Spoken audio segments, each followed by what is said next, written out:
I really don't know why it is that all of us are so committed to the sea, except I think it's because, in addition to the fact that the sea changes, and the light changes, and ships change, it's because we all came from the sea. And it is an interesting biological fact that all of us have in our veins the exact same percentage of salt in our blood that exists in the ocean. And therefore, we have salt in our blood, in our sweat, in our tears. We are tied to the ocean. And when we go back to the sea, whether it is to sail or to watch it, we are going back from whence we came.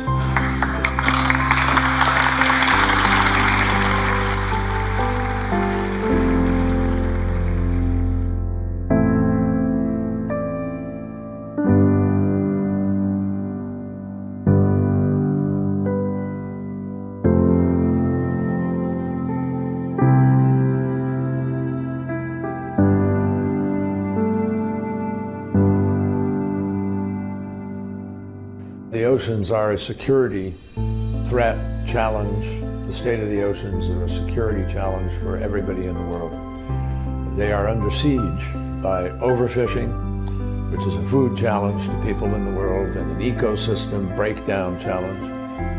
They are polluted in many, many places. There are more than 500 dead zones in the ocean now, which will affect spawning grounds and the future of the ecosystem. So the oceans are threatened. We get 50% of the oxygen that we breathe on this planet from the oceans.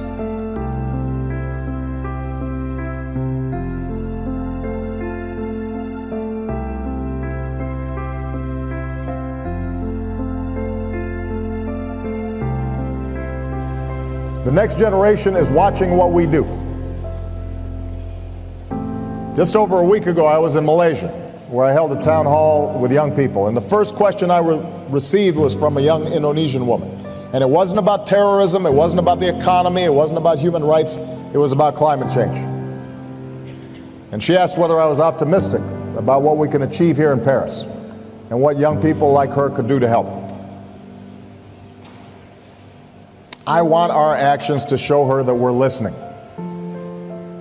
I want our actions to be big enough to draw on the talents of all our people, men and women, rich and poor. I want to show her passionate, idealistic young generation that we care about their future. For I believe, in the words of Dr. Martin Luther King Jr., that there is such a thing as being too late. And when it comes to climate change, that hour is almost upon us. But if we act here, if we act now, if we place our own short-term interests behind the air that our young people will breathe, and the food that they will eat, and the water that they will drink, and the hopes and dreams that sustain their lives, then we won't be too late for them.